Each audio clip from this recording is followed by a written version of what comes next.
Hola gente, ¿cómo están? Como bien sabrán, hoy se cumplen 45 años del golpe de estado de 1976 y para variar las redes sociales se llenaron de posts sobre si el saldo desaparecido fue o no de 30.000 personas, si eran o no inocentes, si lo que aconteció fue una guerra o una masacre y todas las disyuntivas que ya conocemos.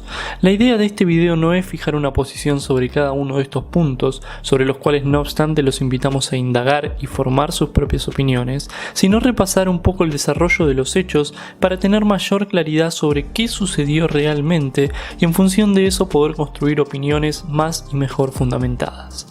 Con esa finalidad vamos a poner la lupa sobre los acontecimientos que dieron lugar al hecho.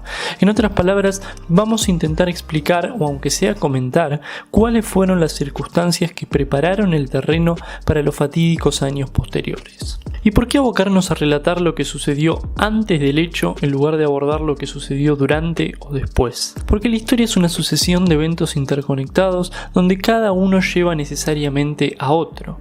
Bien lo dice Menger en la primera línea de su Magnus Opus cuando afirma que todas las cosas se hallan sujetas a la ley de causa y efecto. Hacer buena historia es intentar comprender estas cadenas causales. Hacer mala historia es presentar los hechos como eventos aislados o inconexos, como si de un capricho del destino se trataran. Para evitar caer en ese error garrafal necesitamos poner las cosas en contexto, siempre teniendo presente que cualquier abordaje es por definición limitado y selectivo, pero intentando ser lo más prolijos y desapasionados posible.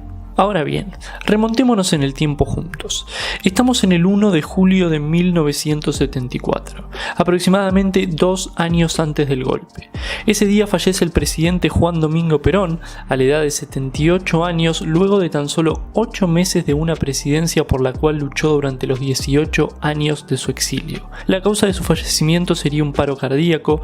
Su sucesora sería la vicepresidente María Estela Martínez de Perón, quien a pesar de no poseer experiencia política alguna, contaba con la credencial de 13 años de casada con el difunto presidente. El fallecimiento de Perón dejó un gran vacío político en la sociedad argentina y un país a punto del estallido definitivo. Como si esto fuera poco, el peronismo se había convertido en un gran frente heterogéneo que reunía tanto a grupos de extrema izquierda que reivindicaban la lucha armada, como grupos de extrema derecha que tampoco vacilaban en emplear la violencia, pero en defensa del status quo. La inestabilidad y la división se replicaba al interior de todas las instituciones y el ejército no era la excepción. Muchos veían en la imagen de Isabel Perón una presidente débil, incapaz de contener la amenaza de un estallido social o peor aún de una revolución de corte socialista. Durante los 8 meses de su presidencia, un poco a contramano de lo que muchos militantes peronistas creen, Perón fue bien consciente de la profunda inestabilidad que lo rodeaba, y para intentar contener la situación hizo dos cosas. Por un lado, buscó por todos los medios construir una coalición nacional con representantes del empresariado, la clase trabajadora y otros sectores de la sociedad civil que le permitiera alcanzar cierto equilibrio. Tal era su entendimiento de la necesidad de aminorar la conflictividad interna que, de acuerdo al relato de Carlos Funes en su libro Perón y la Guerra Sucia, en el vuelo de regreso de Perón en el año 1972, el general le pidió a los pasajeros al ingresar a cielo argentino que en lugar de entonar la marcha peronista se entonara el himno nacional. Una linda anécdota para los tiempos que corren. Incluso muchos señalan que a pocos días de su fallecimiento, Perón tenía la intención de modificar la ley de acefalía para que en lugar de Isabel fuera Balbín, el histórico líder del radicalismo, quien lo sucediera. La intención, si en verdad existió, no prosperó. Por otro lado, Perón fue durísimo durante sus 8 meses con los grupos de extrema izquierda. Si bien durante su exilio Perón recibió a los jóvenes líderes de los grupos guerrilleros de orientación peronista, tales como Montoneros, siempre tuvo con ellos un trato ambivalente. Si bien por un lado los alentaba a emplear la violencia como una herramienta legítima de protesta, también intentaba persuadirlos para que se adecuaran a la estructura peronista. Perón sabía del potencial de estas organizaciones, de lo esenciales que eran para sembrar la inestabilidad necesaria para que las Fuerzas Armadas no tuvieran más remedio que permitirle volver, pero al mismo tiempo en el fondo era consciente de las diferencias irreconciliables que lo separaban de la cosmovisión de estos jóvenes. Esta ambivalencia, o lista y llanamente utilización política, que Perón hizo de los grupos guerrilleros, llegó a su fin incluso antes de que Perón asumiera la presidencia. El 25 de septiembre de 1973, 2 días después de las elecciones en las cuales fue elegido con el 62% de los votos y unas semanas antes de su asunción, fue asesinado por Montonero José Ignacio Rucci, su mano derecha y gran aliado dentro del universo sindical. El 19 de enero de 1974, ya con Perón en la presidencia, el Ejército Revolucionario del Pueblo asaltó el Regimiento de Azul y se cobró 2 vidas. Al día siguiente, Perón llamó por cadena nacional a aniquilar cuanto antes el terrorismo criminal y los denominó enemigos de la patria. Incluso puso su renuncia a disposición si la sociedad no lo acompañaba y procedió a enviar un proyecto de reforma del Código Penal para poder endurecer las penas contra el terrorismo. Ante la incredulidad de los diputados que respondían a la juventud peronista, los invitó a una reunión en Olivos junto con todos los medios de prensa y nuevamente televisó sus amenazas. 4 meses después, el 1 de mayo de 1974, la relación llegaría a un punto de no retorno el día que Perón eche a los montoneros de Plaza de Mayo, no sin antes etiquetarlos de estúpidos e imberbes.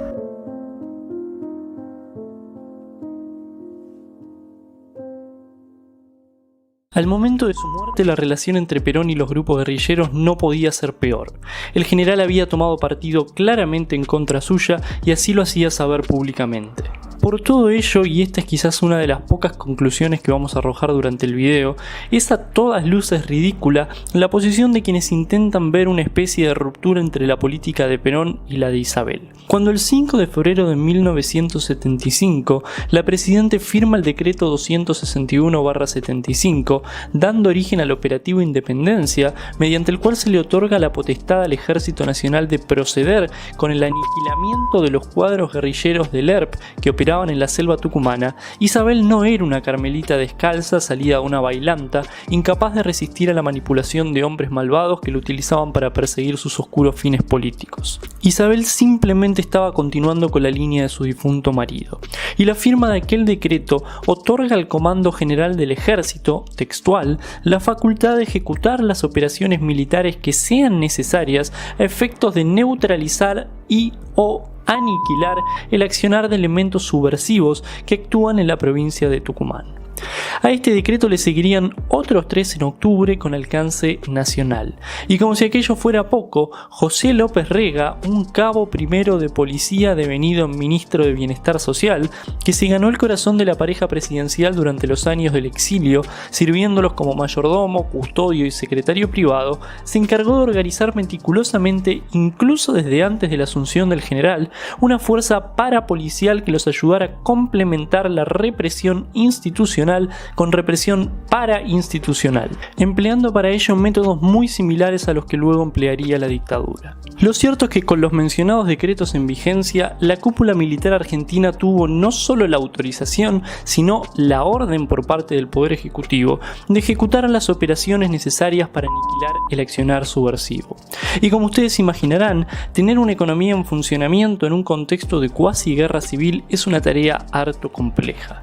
En ese sentido, los ministros de Economía se sucedieron entre sí, sin que ninguno pudiera hacer demasiado para evitar la hecatombe. Con semejante panorama, cada vez era mayor el porcentaje de la sociedad civil que no veía con tan malos ojos una nueva intervención militar.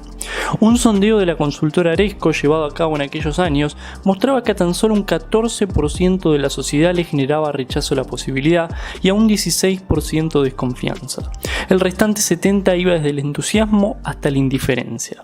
En virtud de ese clima, el entonces general Roberto Eduardo Viola y el comandante Jorge Rafael Videla comienzan a definir el plan para el golpe.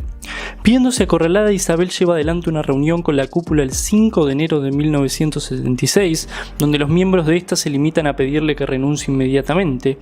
Luego de esta reunión, el gobierno no resistiría mucho más tiempo.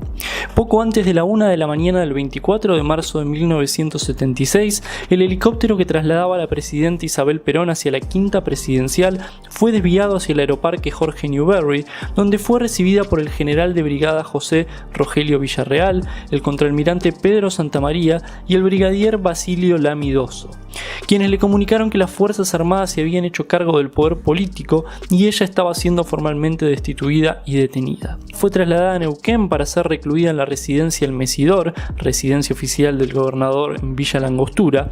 Pocos meses después fue trasladada al Arsenal Naval de Azul, en la provincia de Buenos Aires, y recién sería liberada 5 años después. A las 03:10 de la mañana fueron ocupadas todas las estaciones de televisión y radio. Se cortó la programación regular y se emitió el primer comunicado que anunciaba que el control operativo del país estaba bajo el control de la Junta Militar, recomendando seguir al pie de la letra todas las instrucciones del nuevo gobierno. Inmediatamente se decretaron el estado de sitio y la ley marcial y se estableció el patrullaje militar en todas las ciudades del país. Ese día comenzaría uno de los periodos más convulsionados de la ya convulsionada historia de nuestro país. La violencia que venía atravesando la sufrida sociedad argentina daría un nuevo salto cualitativo. Muchas de las prácticas represivas que hasta ese entonces funcionaban en un limbo entre la institucionalidad y la clandestinidad cobrarían nuevos bríos de la mano del proceso. Toda la utilización política de lo sucedido con posterioridad a los hechos es harina de otro costal. Ojalá como sociedad aprendamos a abordar los episodios más complejos de nuestra historia desde posiciones más fundamentadas y menos fanáticas, no solo para enriquecer nuestro bagaje cultural, sino incluso para ser más persuasivos. Nos vemos la próxima. Chau chau.